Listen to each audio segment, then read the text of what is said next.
Hey everybody, Derek here to bring another video for The Walking Dead Season 7. And this video is going to be my review of the mid-season finale, which is called Heart Still Beating. If you are not caught up with The Walking Dead and you do not want to be spoiled in any way, then I suggest you exit the video now and come back later, because otherwise you will be spoiled. Okay, so overall, I thought the episode was pretty good. I think that for a mid-season finale, in some ways they did kind of rush to finish up a lot of storylines in this episode. We saw pretty much all of the communities in this episode, but I think that the very, very end of the episode was very, very good. You had a lot of suspenseful moments, definitely a lot of very big game-changing moments. So overall, I was pretty satisfied with it, but when I think about it compared to other mid-season finales, some parts of it didn't add up, honestly, but I was satisfied with it. There was a lot that happened in this episode. I'm going to do some quick recaps of some points so that I can talk about the main stuff that happened. Some of this stuff, there may be a more in-depth video made at a later date. So some of the things that happened starting from the end of the last episode, of course, we saw Michonne with that savior named Isabel. She had captured her, told her to take her to the sanctuary, and they end up going to a hill that overlooks the sanctuary, and Michonne sees that there are literally hundreds of saviors. I mean, she realizes in that moment that Alexandria is totally outnumbered. Even with the hilltop, they would be very, very outnumbered. And she makes this realization. The savior, Isabel, sacrifices herself, basically tells Michonne, hey, listen, there's a gun in the compartment with a silencer. Use that, get rid of the car, and, you can just go along your way, because in her mind, it doesn't really matter. She knows that everybody is Negan, in a sense. You see that message always making its way out to mean that even if one or two saviors die, it doesn't change anything. It doesn't mess them up. It doesn't really affect what's going on. So she was willing to sacrifice herself for the saviors, and Michonne ends up killing her off screen. We have the hilltop. We have a couple scenes there. Signs that Maggie may end up becoming the leader of the community at a later date. People are really looking up to her after what her and Sasha did in the one episode 5, Go-Getters. And Gregory is somewhat threatened by that. Basically, the two of them had a conversation at the wall, and Gregory tells Maggie not to think so much of the words that she's hearing, and Maggie just says back, hey, Gregory, don't let it bother you. So I think there's definitely some tension that's going to be built up there, and it'll be very interesting to see what happens there, but definitely a lot of tension. At the Kingdom, we had scenes with Richard, Carol, and Morgan. We did not see the Kingdom in this episode. Morgan and Richard ended up going out to Carol's cabin at different times. The three of them met up. Carol still wants to be left alone. She wants nothing to do with anybody. She doesn't appreciate people coming and visiting her because she wants to be alone. Richard asks Morgan and Carol to help him convince Ezekiel that they need to fight the saviors. He knows that things are not always going to stay steady, that they need to kill the saviors.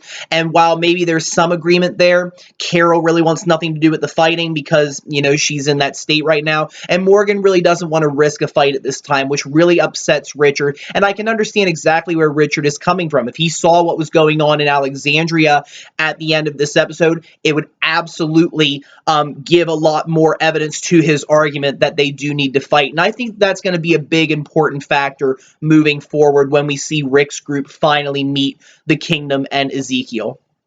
We have Daryl. Daryl escapes in this episode. He ends up successfully making his way out. He ends up killing a savior, the savior that people have known as Fat Joey. Fat Joey tried to surrender, just wanted Daryl to leave peacefully, but Daryl wasn't going to give him a chance. You see that there's this intense distrust of the saviors, that literally any way you can weaken them is obviously going to be a good thing. Plus, the other thing is they were just as merciless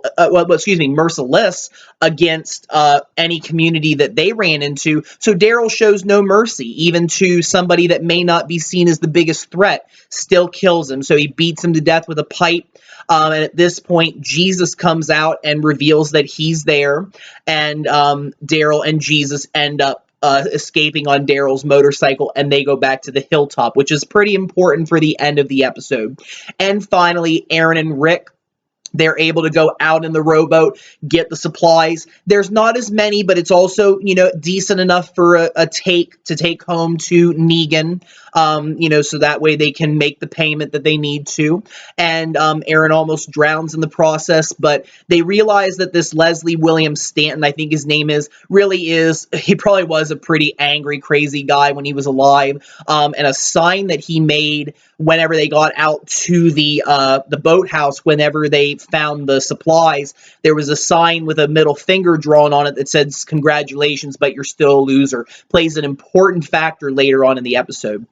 So that was really what those stories told. Now, the main point of the episode and the part that really, really set things in motion were the events that happened back in Alexandria. Back at Alexandria, we had Negan basically enjoying the luxuries of Alexandria. He shaved, so he's now cleanly shaven. He had a pasta dinner with Carl, Judith, and Olivia, really just trying to make himself at home, take advantage of everything that he can while he's there, and is really just waiting for Rick to get back.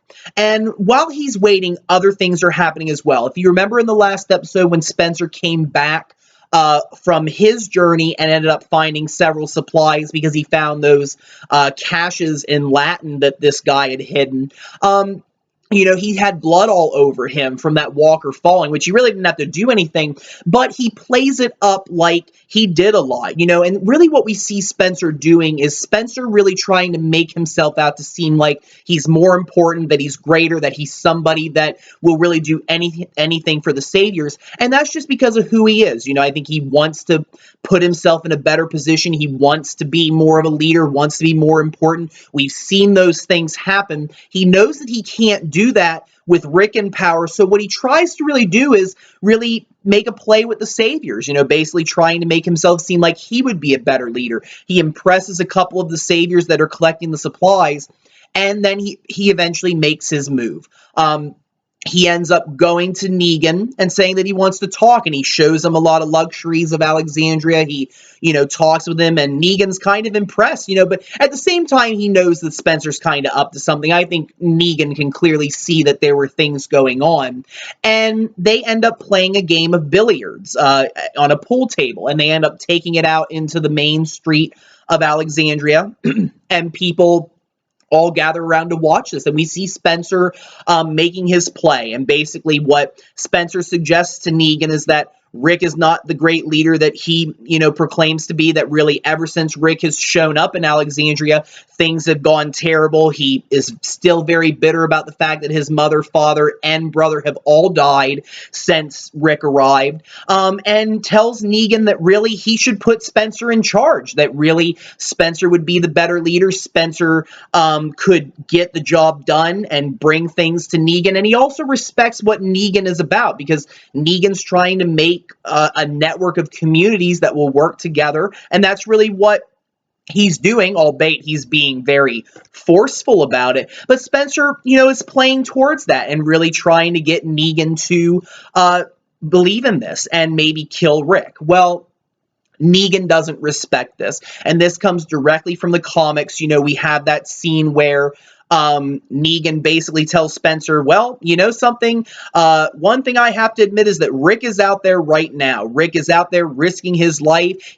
I know that he hates me. I know that he wishes that I was dead, but something? Rick's out there swallowing his hate to get supplies to save people's lives, and that takes guts, Spencer. But you, on the other hand, just, snuck your way in here and tried to make a play, make me do your dirty work. I'm not a fan of that, Spencer. You have no guts, and ends up, of course, from the comic books, gutting Spencer by stabbing him, and his guts hang out. So Spencer is killed in this episode like he is in the comics. And really, it's just what was meant to happen, I guess. Spencer thought that he could sneak his way into a more powerful position. And I think that really goes back to Negan's philosophy of how the Sanctuary is run. The Sanctuary, you either work for points, or you work on the low end, or you're one of the higher people. You don't just sneak in, steal food, and elevate yourself. You have to work for it. And really, I think he looked at Spencer and thought of somebody who was exactly like maybe the guy that stole the food in episode 3 at the sanctuary.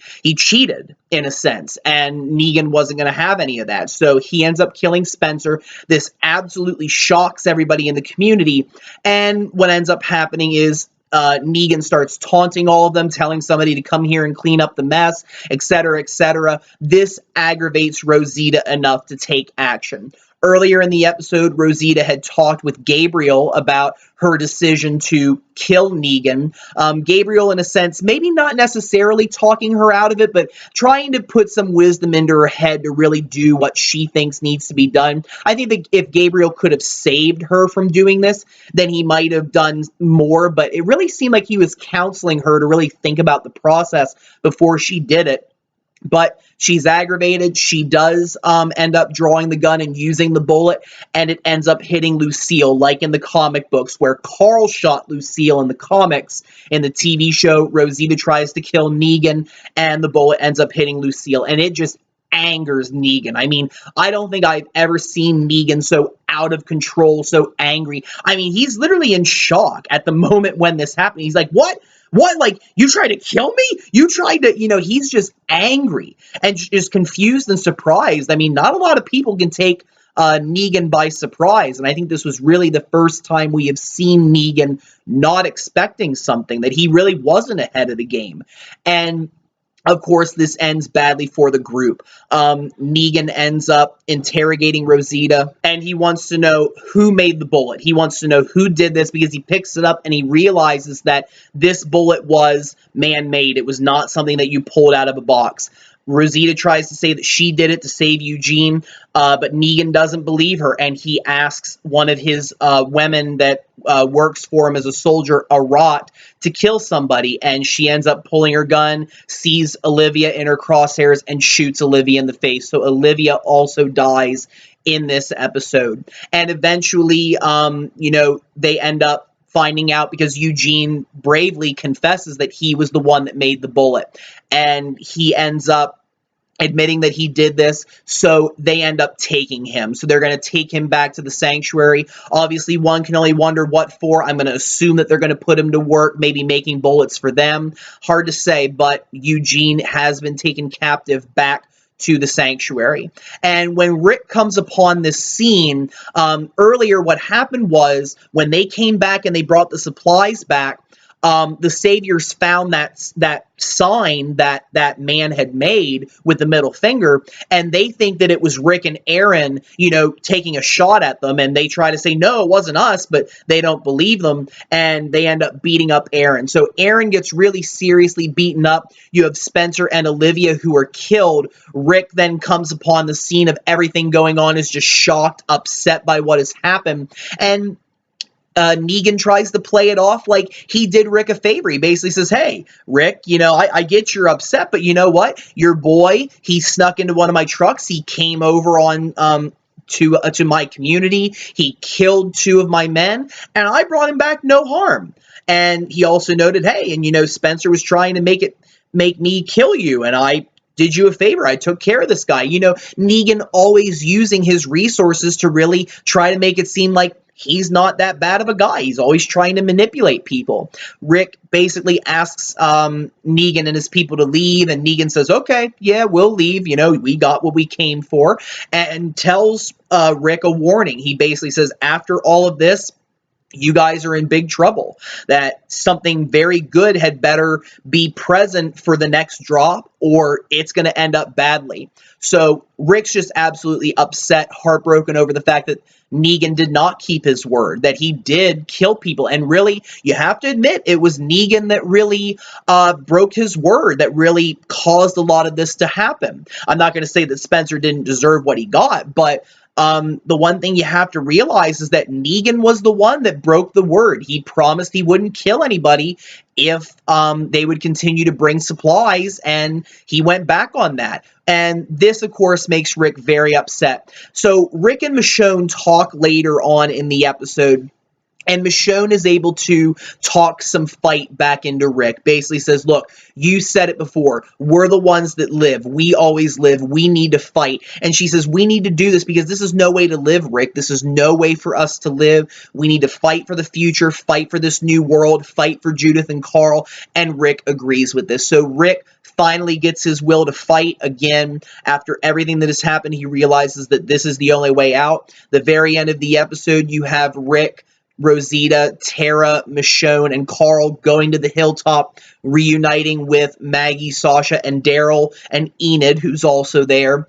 Daryl ends up giving the Colt Python, Rick's gun, back to him because he took it off of Fat Joey after he killed him. Very, very wonderful moment of the two of them hugging. I mean, you could see the brotherhood there. You can see the camaraderie. It was very, very wonderful to see. And they go to the mansion to plan. So that's what we have coming up. And there was an after the scenes credit. There's somebody that's watching the community. We don't know who it is. It could be somebody we've met, could be somebody new coming up. We'll have to wait and see. A lot of things are definitely at play here. I think that Walking Dead has really gotten to a point where it's going to make a big turn in the story, and I cannot wait to see what happens when the group goes to war with the Saviors. So with that, I'm going to bring this video to a close. I want to thank all of you for watching. If you have any questions or comments, don't be afraid to leave them. Feel free to subscribe. I do have more videos coming. And if you have any suggestions for future videos that you would like to see, don't be afraid to suggest them. Have a very wonderful evening, and thank you all very much for watching.